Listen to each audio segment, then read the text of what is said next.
Telugu Titans విజయాల కన్నా ఓటములతోనే pro కబడ్డీలో గుర్తింపు తెచ్చుకున్న ఒకే ఒక్క టీం. అన్ని టీమ్స్ లో ఈ టీం కి పెద్ద పెద్ద ట్రోఫీలు లేవు, పెద్ద పెద్ద విజయాలు లేవు, చెప్పుకోవడానికి పెద్ద పెద్ద అధ్యాయాలు లేవు. ఉన్నదల్లా ఎన్నో చీకటి రోజులు, గాయపరిచే ఓటములు, మిగిల్చిన బాధలు, మర్చిపోలేని కష్టాలు. అయినప్పటికీ ఈ రోజుకి ప్రో కబడ్డీలోని బ్రాండ్ వాల్యూలో one of the top most team గా ఉన్నారు. మరి ఎటువంటి సక్సెస్ లేకుండా అసలు టైటన్స్ కి ఇది ఎలా పాసిబుల్? అసలు తెలుగు టైటన్స్ ఎందుకు ప్రతి సీజన్ లో ఫెయిల్ అవుతూనే ఉన్నారు? రాహుల్ చౌదరి, పవన్ షరావత్ లాంటి పెద్ద పెద్ద స్టార్ ప్లేయర్స్ ని పెట్టుకుని కూడా ట్రోఫీ ఎందుకు గెలవలేకపోతున్నారు? కనీసం కప్పు కాదు కదా, ప్లేఆఫ్స్ కి కూడా క్వాలిఫై అవ్వలేక ప్రతి సీజన్ లో ఘోరంగా ఫెయిల్ అవ్వడానికి రీజన్ ఏంటి? మిగతా టీమ్స్ నుండి ఎంతో మంది సూపర్ స్టార్స్ వస్తున్నట్టు టైటన్స్ నుండి రాకపోవడానికి అసలు కారణం ఏంటి? మరి టైటన్స్ కి గెలుపులు తక్కువైనా పోరాటం మాత్రం ఎప్పుడూ ఎక్కువే. అలాంటిది సీజన్ 1 నుండి ఇప్పటి వరకు మన తెలుగు టైటన్స్ టీం జర్నీ చూద్దాం. అయితే నేను రీసెర్చ్ చేసే టైంలో యూట్యూబ్ లో మన టీం జర్నీ పైన ఎవరు కూడా వీడియోస్ చేయలేదు. మన టీం గురించి మనం కాకపోతే ఇంకెవరు చెప్తారు? ఇక నుండి టైటన్స్ గురించి ఎవరికి తెలియని విషయాలపైన కూడా వీడియోస్ చేస్తాను. ఆ వీడియోస్ మీ వరకు రావాలంటే ఒక చిన్న సబ్స్క్రైబ్ చేసేయండి. చాలా మంది చూసి వెళ్ళిపోతున్నారు కానీ సబ్స్క్రైబ్ చేసుకోవట్లేదు. మీరు సబ్స్క్రైబ్ చేసుకుంటే ఇంకా బెటర్ కంటెంట్ ఇవ్వగలుగుతాను. సో మన కబడ్డీ కమ్యూనిటీ కోసం ఒక చిన్న సబ్స్క్రైబ్ కొట్టేయండి. ఇంకా లేట్ ఎందుకు మామా, మొదలెడదాం. Now let's get started. 2014 pro kabaddi inaugural season. అసలు లీగ్ ఎలా ఉంటుంది? కబడ్డీ ఫన్స్ ఆదరిస్తారా లేదా? అసలు సక్సెస్ అవ్వగలదా? ఇలా ఎన్నో డౌట్స్ తో లీగ్ ని స్టార్ట్ చేశారు. ఆ సీజన్ లో తెలుగు టైటన్స్ రాహుల్ చౌదరి, దీపక్ నివాసుడా, సుఖే సెడ్గే ఇలాంటి క్వాలిటీ ప్లేయర్స్ అందరినీ కొనుక్కొని బలంగా బరిలోకి దిగారు. సీజన్ లో స్ట్రాంగ్ ఫైట్ ఇచ్చిన బట్ ప్లే ఆఫ్స్ కి రీచ్ అవ్వలేకపోయారు. 14 మ్యాచెస్ ఆడితే దాంట్లో 6 గేమ్స్ గెలిచి 5th పొజిషన్ తో సీజన్ ని ఎండ్ చేశారు. ఎస్పెషల్లీ టీమ్ లో ఒక ప్లేయర్ మాత్రం ఆగమనం చూపించాడు. 14 మ్యాచెస్ లో 161 పాయింట్స్ స్కోర్ చేసి సీజన్ లో సెకండ్ బెస్ట్ రైడర్ గా ఎమర్జ్ అయ్యాడు. అతనే షోమాన్ రాహుల్ చౌదరి. అప్పుడే ప్రో కబడ్డీ పుట్టింది. రాహుల్ చౌదరి లాంటి ఒక స్టార్ కూడా పుట్టాడు. ఇక ఫస్ట్ సీజన్ లో ఏదో మిస్ అయింది, కానీ సెకండ్ సీజన్ లో మిస్ అవ్వడం ఉండదు. మిసైల్స్ లో దించేయడమే అనే రేంజ్ లో కంబ్యాక్ ఇచ్చారు. 16 మ్యాచెస్ ఆడితే దాంట్లో 9 మ్యాచెస్ గెలిచి 3 మ్యాచెస్ డ్రా చేసుకుని వైల్డ్ ఫైర్ చూపించారు. ఆ సీజన్ లో వాళ్ళకి 56.25 విన్ పర్సెంటేజ్ ఉంది. టైటన్స్ టీమ్ హిస్టరీలోనే ఇదే హైయెస్ట్ విన్ పర్సెంటేజ్. దీన్ని బట్టి ఈ సీజన్ లో వీళ్ళు ఎలాంటి వైల్డ్ ఫైర్ చూపించుంటారో అర్థం చేసుకోవచ్చు. ఇన్ ఫ్యాక్ట్ టైటన్స్ టైటిల్ గెలవాల్సిన సీజన్ కూడా అదే.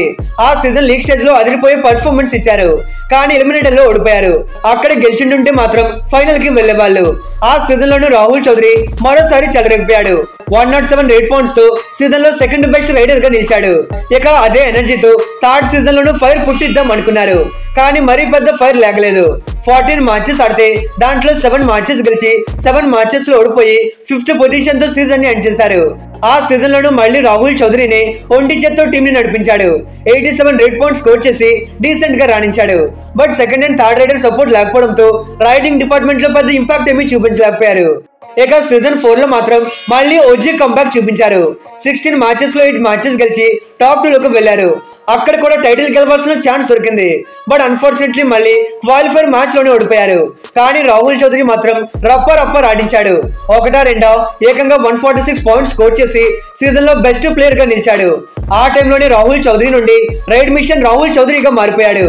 రాహుల్ తో పాటు విశాల్ భరద్వాజ్ అండ్ సందీప్ నర్వాల్ లాంటి ప్లేయర్స్ కూడా ఆ సీజన్ లో అదరగొట్టేశారు. ఇక సీజన్ 5 వచ్చేసరికి ఎక్స్ట్రా 4 టీమ్స్ లీగ్ లో ఆడాయి. అక్కడ నుండి కాంపిటీషన్ పెరగడంతో టైటన్స్ పతనం కూడా మొదలైంది. ఆ సీజన్ లో 22 మ్యాచెస్ ఆడి ఓన్లీ 7 గేమ్స్ మాత్రమే గెలిచారు. మరోసారి రాహుల్ 193 పాయింట్స్ స్కోర్ చేసి టీమ్ ని ఒంటి చేత్తో నడిపించాడు. యాజ్ ఏ ప్లేయర్ గా రాహుల్ చౌదరి కెరియర్ లోనే ఇది బెస్ట్ సీజన్. ఇక సీజన్ 6 లోను ఆశించిన స్థాయిలో గ్రేట్ రిజల్ట్ రాలేదు. 22 మ్యాచెస్ లో ఓన్లీ 8 మ్యాచెస్ గెలిచి లీగ్ స్టేజ్ లోనే ఇంటికి వెళ్ళిపోయారు. రాహుల్ చౌదరి 160 పాయింట్స్ స్కోర్ చేసి మరోసారి టైటన్స్ లో టాప్ ప్లేయర్ గా ఎమర్జ్ అయ్యాడు. నీలేష్ సాలుంకే, విశాల్ భరద్వాజ్, అబుజర్ మెగానీ ఇలాంటి ప్లేయర్స్ అందరూ ఆ సీజన్ లో బాగా పర్ఫామ్ చేశారు. మీకు గుర్తుంటుంటే especially Vishal Bharadwaj and Abozar మెగానీ వీళ్ళిద్దరి కార్నర్ కాంబోతో అదరగొట్టేశారు. విశాల్ 60 టాకిల్ పాయింట్స్ స్కోర్ చేస్తే అబుజర్ మెగానీ 56 టాకిల్ పాయింట్స్ స్కోర్ చేశాడు. ఆ సీజన్ టైటన్స్ డిఫెన్స్ లో వీళ్ళిద్దరూ కీ పిల్లర్స్ గా ఉన్నారు, కానీ టీమ్ కి మాత్రం పెద్ద రిజల్ట్ అయితే రాలేదు. మరి టీం కన్సిస్టెంట్ గా ఫెయిల్ అవడంతో సీజన్ కి ముందు టైటన్స్ ఒక బిగ్ చేంజ్ చేశారు. అదే రాహుల్ చౌదరిని వదులుకోవాలి అని. ఎన్నాళ్ళుగా టీమ్ కి ఎంతో లాయల్ గా ఆడిన రాహుల్ చౌదరి టైటన్స్ కి ఆడట్లేదు అనే విషయాన్ని ఫ్యాన్స్ డైజెస్ట్ చేసుకోలేకపోయారు. ఇక అదే ఆప్షన్ లో ఎక్స్పెన్సివ్ ప్రైస్ పెట్టి సిద్ధార్థ్ బాహుబలి దేశాన్ని 1,45,00,000కి బై చేశారు. దానికి ముందు ఇతను డెబ్యూ సీజన్ లో 218 పాయింట్స్ స్కోర్ చేయడంతో అప్పటికి ఇతని పైన మంచి ఎక్స్పెక్టేషన్స్ ఉండేవి. మరి కొత్త స్టార్ ని తెచ్చుకున్నారు, ఈ సీజన్ అయినా కంబ్యాక్ ఇస్తారేమో అనుకున్నారు. బట్ వాళ్ళ బ్యాడ్ లక్ వల్లని వెంటాడుతూనే పోయింది. 22 మ్యాచెస్ లో 6 గేమ్స్ మాత్రమే గెలిచి 11th పొజిషన్ తో సీజన్ ని ఎండ్ చేశారు.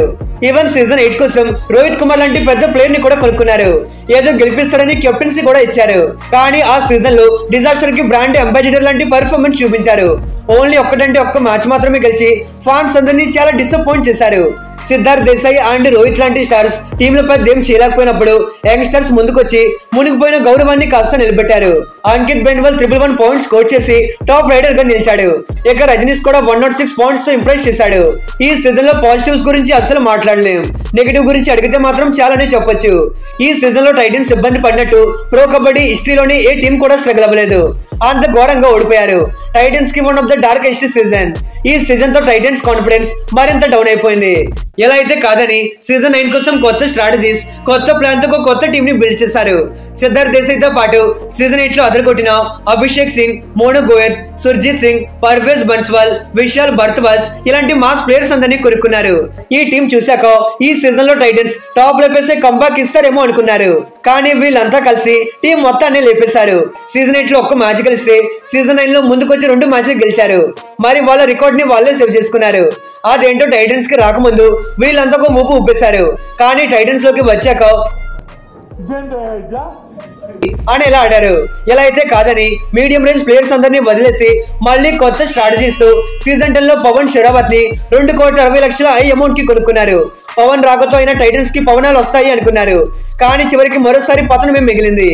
ఈ సీజన్ లో కూడా ఓన్లీ 2 మ్యాచ్లు మాత్రమే గెలిచి ఘోరంగా ఓడిపోయారు. మన తలరాత బాలేదో అదేంటో కానీ మిగతా టీమ్స్ అన్ని టాప్ 2 లో ఉండడానికి ఆడుతుంటే మనోళ్ళు మాత్రం 1-2 మ్యాచ్లు గెలవడానికి ఆడుతున్నట్టుంది. ఇన్ని సీజన్స్ లో టీం పడిపోతూనే ఉండడంతో కోచ్ ను మారిస్తే ఏమైనా మాయ జరుగుతుందేమో అని సీజన్ 11 కోసం ఛాంపియన్ కోచ్ క్రిషన్ కుమార్ హుడ్డా గారిని హెడ్ కోచ్ పొజిషన్ కోసం తెచ్చుకున్నారు.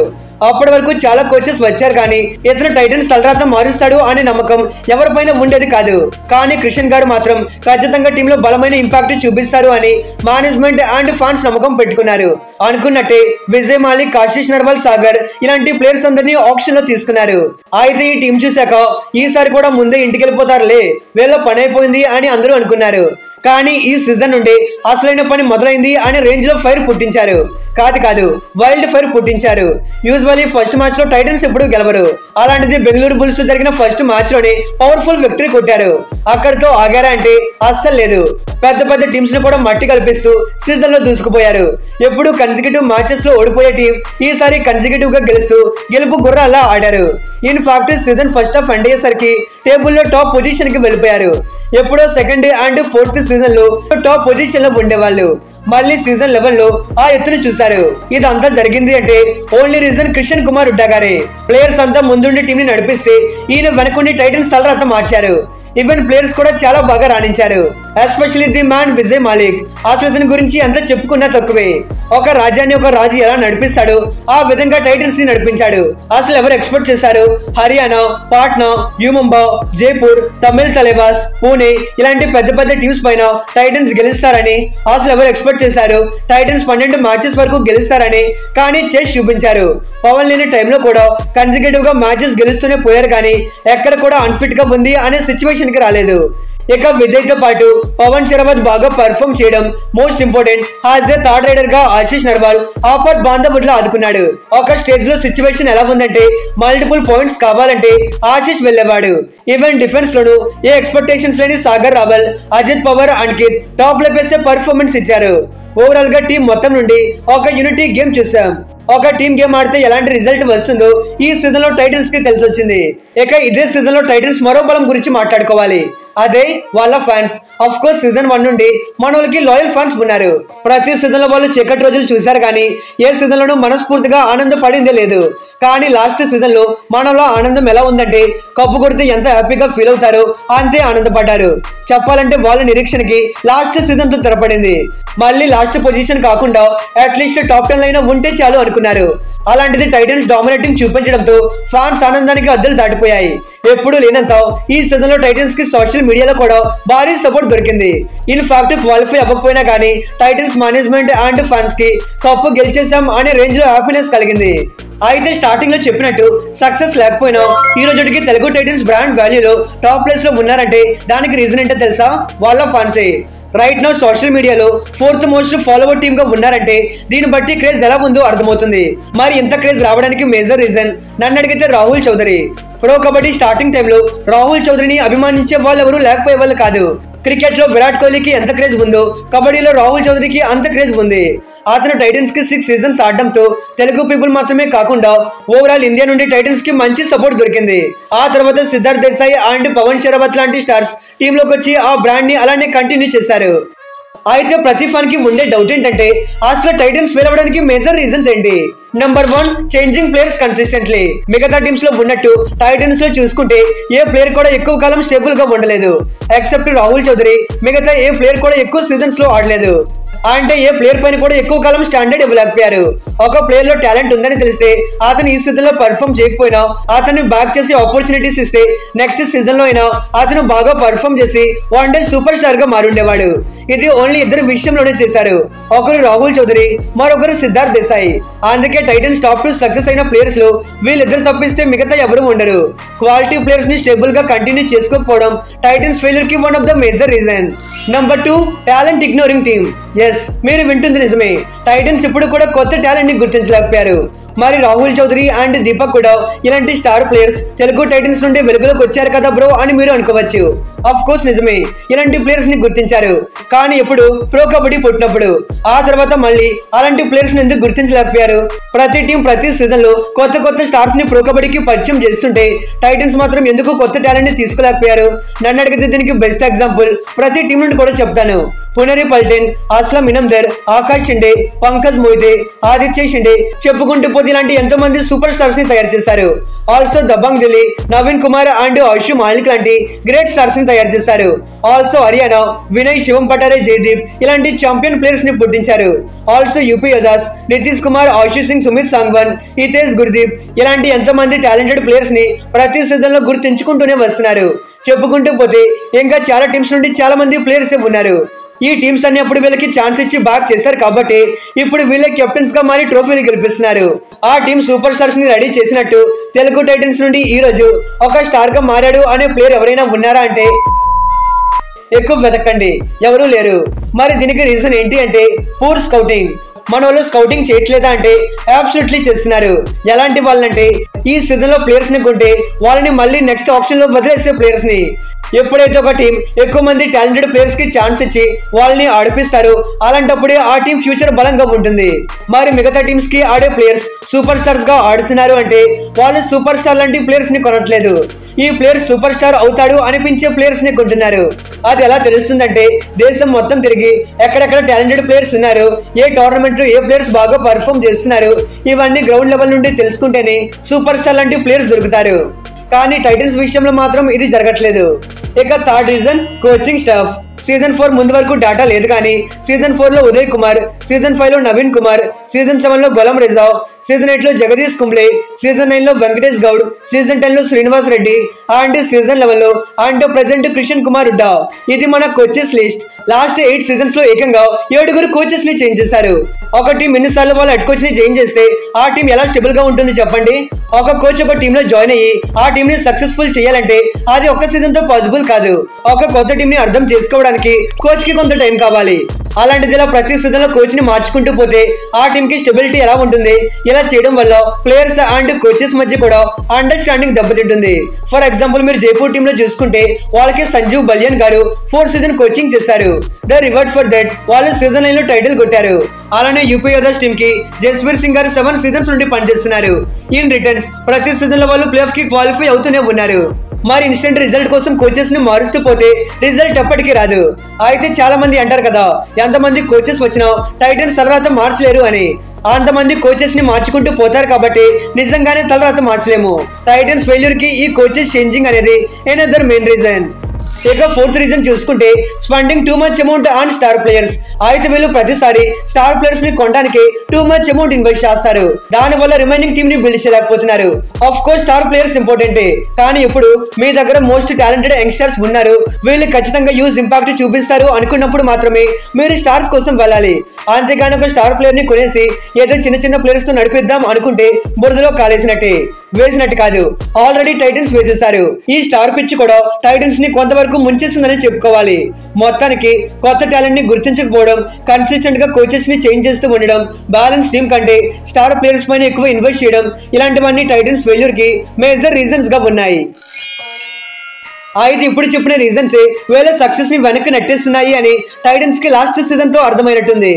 అందుకే క్రిషన్ కుమార్ ఉడ్డా లాంటి ఒక బలమైన కోచ్ ని తెచ్చుకోవడమే కాదు, ఈ సీజన్ కోసం చాలా కోచింగ్ ఆప్షన్స్ ఉన్నప్పటికీ మళ్ళీ అతన్ని కంటిన్యూ చేశారు. సెకండ్ థింగ్ ఏంటి అంటే లాస్ట్ సీజన్ లో సాగర్ రావల్, అజిత్ పవార్, అంకిత్ జగ్లన్ లాంటి ఇలాంటి ఎంతో మంది కొత్త స్టార్స్ ని గుర్తించారు. అలానే లాస్ట్ ఆప్షన్ లో ఏ ప్లేయర్ పైన కూడా కోటి కంటే ఎక్కువ అమౌంట్ ఖర్చు పెట్టలేదు.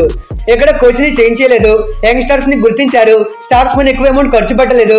ఇవన్నీ చూస్తుంటే నాకైతే టైటన్స్ లో మార్పు కనిపించింది అనిపిస్తుంది. అండ్ ఫైనలీ ఈ సీజన్ 12 లో తెలుగు టైటన్స్ కప్పు గెలుస్తుందా? నేను టైటన్స్ టీమ్ ని పాస్ట్ 6 సీజన్స్ నుండి చూస్తున్నాను. ఈ సీజన్ అయినా కప్పు కొట్టకపోదా అని ప్రతి సీజన్ లో అనుకునేవాడిని. ఎప్పుడు అనుకునేంత పెద్ద ఇంపాక్ట్ ఏమీ చూపించలేకపోయారు. అలాంటిది లాస్ట్ సీజన్ లో ఓజీ కంబ్యాక్ తో ఓచకొత చూపించారు. ముఖ్యంగా కోచ్ క్రిషన్ కుమార్ ఉడ్డా వెలుగు లేక ఆరిపోయిన దీపాలకు వెలుగునిచ్చి ఒక ఆశ చూపించారు. సీజన్ 7 లో దబంగ్ దిల్లీకి టైటిల్ గెలిపించిన మాస్టర్ మైండెడ్ ఇతను. అలానే నవీన్ కుమార్ అండ్ ఆయుష్ మాలిక్ ఇలాంటి సూపర్ స్టార్స్ ని రెడీ చేసిన టాలెంట్ మేకర్. ఇలాంటి చాణక్యుడు ఉన్నంత వరకు టైటన్స్ కి తిరగలేదు. Also the captain of the ship doctor Vijay Malik. ఒక లీడర్ కి ఎలాంటి క్వాలిటీస్ ఉండాలో అలాంటి క్వాలిటీస్ అన్ని మన విజయ్ లో ఉన్నాయి. Depending on the game situation ఎప్పుడు ఎలాంటి మూవ్స్ తీసుకోవాలి, ఎప్పుడు గేమ్ ని స్లో చేయాలి, ఎప్పుడు అక్యురేట్ గా ఆడాలి, ఇలా అన్నిట్లోని ప్లానింగ్ ఉంటుంది. అలానే లాస్ట్ సీజన్ అదరగొట్టిన సాగర్ రావల్, అజిత్ పవార్, అంకిత్ జగ్లన్ లాంటి రైజింగ్ స్టార్స్ ఉన్నారు. దానికి తోడు శుభం సుండే, భరత్ హుడా అండ్ ఆశిష్ నర్వాల్ లాంటి క్వాలిటీ అండ్ ఎక్స్పీరియన్స్ కూడా ఉంది. వీళ్ళలో ప్రతి ఒక్క ప్లేయర్ రెస్పాన్సిబిలిటీ తీసుకొని కలిసికట్టుగా టుగెదర్ ఒక టీమ్ గేమ్ ఆడితే ఫర్ షూర్ ఈ సీజన్ లో టైటన్స్ తిరుగులేని టీమ్ గా మారుతుంది. ముందు చెప్పినట్టు ఎన్నో పాజిటివ్స్ మన టీమ్ లో ఉన్నాయి. ఖచ్చితంగా తెలుగు టైటన్స్ ఈసారి టైటిల్ గెలిచే పర్ఫార్మెన్స్ ఇస్తారు అని నేను స్ట్రాంగ్ గా నమ్ముతున్నా. లెట్స్ హోప్ ఈసారి గెలవాలి అని కోరుకుందాం. ఇక ఇది గైస్ ఇవాల్టి వీడియో నచ్చితే మాత్రం డెఫినెట్లీ లైక్ చేయడం మర్చిపోకండి. అలానే ఇలాంటి ఇంట్రెస్టింగ్ కంటెంట్ కోసం మన ఛానల్ ని సబ్స్క్రైబ్ చేసుకోండి. Okay friends, bye, thanks for watching.